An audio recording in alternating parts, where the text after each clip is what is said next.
بسم اللہ الرحمن الرحیم۔ اللہ کے نام سے شروع جو بہت بڑا مہربان اور نہایت ہی رحم فرمانے والا ہے۔ بیت المقدس جس طرح عظیم الشان شہر ہے، اسی طرح اس کو کئی اسما سے نوازا گیا۔ مختلف قوموں نے اپنے اپنے عقیدے کی بنا پر اسے مختلف ناموں سے نوازا ہے۔ یہودی اور عیسائی آج بھی اسے یروشلم کہتے ہیں۔ بیت المقدس کا سب سے پرانا نام یبوس ہے۔ یروشلم کا نام حضرت داؤد علیہ السلام کے زمانے میں اختیار کیا گیا، لیکن یہودی رہبوں نے حضرت ابراہیم علیہ السلام سے منسوب کرنے کے لیے یہ کہا کہ حضرت ابراہیم علیہ السلام نے اسے جریح کہا تھا، اور یروشلم کا نام بادشاہ شالم نے جو 2008 عیسوی سے قبل بیت المقدس میں حکمران تھا اس نے رکھا تھا۔ انسانیات میں دنیا کا کوئی مقام بیت المقدس سے قدیم اب تک معلوم نہیں ہوا، لیکن تاریخ اس قدیم دور کی داستاں محفوظ نہیں کر سکی۔ بیت المقدس ایک عظیم الشان شہر ہے اور کم و بیش آج تک اس کو 5000 سال ہو چکے ہیں۔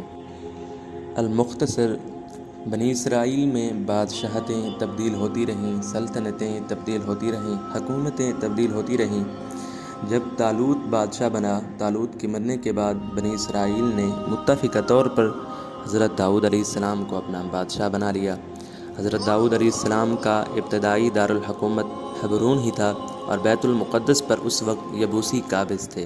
حضرت داؤد علیہ السلام نے اسرائیلیوں کی متحدہ طاقت کے ساتھ جنوب سے شہر القدس پر حملہ کیا، نیچے والے حصے کو بآسانی فتح کر لیا، مگر بیت المقدس کا بالائی حصہ، وہاں پر بیت المقدس کے بالائی حصے کے جو مکین تھے وہ ڈٹے رہے اور حضرت داؤد کی تضحیق کرتے رہے، حتیٰ کہ انہوں نے یہ کہا کہ لولے لنگڑے لوگ شہر کی فصیلوں پر لا کھڑے کیے ہیں، اور یہ پیغام بھی بھجوا دیا، پہلے انہیں تو قابو میں لائیے۔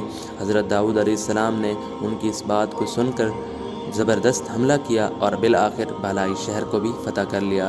حضرت داؤد علیہ السلام کی فوج قریباً 2,80,000 تھی۔ شہر پر قبضہ کرنے کے بعد حضرت داؤد علیہ السلام نے یبوسیوں کو شہر بدر کر دیا۔ اس سے پورے فلسطین پر ان کی حکومت قائم ہو گئی اور ان کی عظمت میں زبردست اضافہ ہو گیا۔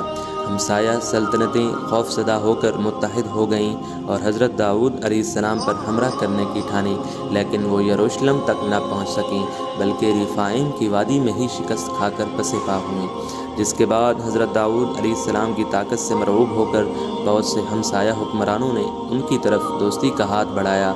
جنگ و صلح کے اسی دور میں حضرت داؤد علیہ السلام نے بیت المقدس کے بالائی و زیریں شہر کو ایک کر دیا اور شہر کے ارد گرد ایک مضبوط فصیل تیار کروائی۔ اس کے علاوہ جبل زیتون پر شاہی محل اور وادی میں شاہی باغ تیار کرایا، اور یہ پہلا موقع تھا کہ بنی اسرائیل نے یروشلم پر قبضہ کیا تھا۔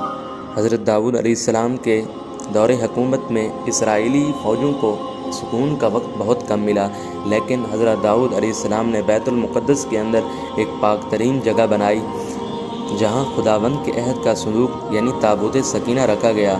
تابوت سکینہ وقت نصر کے حملہ کے بعد ایسا غائب ہوا کہ آج تک اس کا سراغ نہیں لگایا جا سکا۔ ہیکل سلیمانی کی عمارت کوہ موریہ پر قبۃ الصخرہ سے مغرب میں کچھ دور واقع تھی۔ تاریخ بتاتی ہے کہ ہیکل اس دور کے فن تعمیر کی تکمیل تھا اور اس سے بہتر کوئی عمارت نہ تھی۔ تاریخ یہ بھی کہتی ہے کہ حضرت سلیمان علیہ السلام نے رہبوں اور خادموں کے لیے بھی رہائش گاہیں بنوائیں۔ اس کے باوجود ہر آنے والا بادشاہ اس ہیکل کی 12 دریوں اور برآمدوں میں اضافہ کرتا رہا، حتیٰ کہ تابوت سکینہ کا کمرہ ان مختلف ادوار میں چاروں طرف سے گر گیا۔ حضرت سلیمان علیہ السلام نے اپنے لیے بھی ایک عظیم محل تیار کرایا جو ہیکل کے بعد دوسری عظیم عمارت تھی۔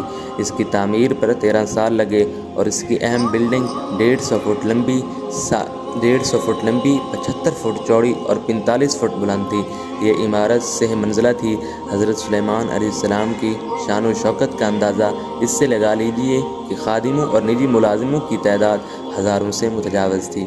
کھانے کے میز اور برتن سونے کے تھے اور اس شان و شوکت نے ساری دنیا کو متحیر کر دیا تھا۔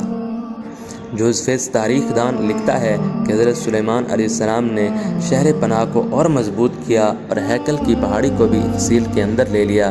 شہر کو پانی فراہم کرنے کے لیے دور دور کی وادیوں سے نہریں کھدوا دیں اور چشمے اور حوض بنوائے۔ ان میں سے کنواری کا چشمہ آج بھی دور سلیمانی کے فن تعمیر کا عظیم شاہکار ہے۔ اس کے علاوہ دوسری عمارتیں بنوائیں، سڑکوں کو پختہ کروایا۔ نتیجتاً بیت المقدس اپنے دور کا خوبصورت شہر بن گیا اور عظیم تجارتی کارواں اس شہر تک آنے لگے۔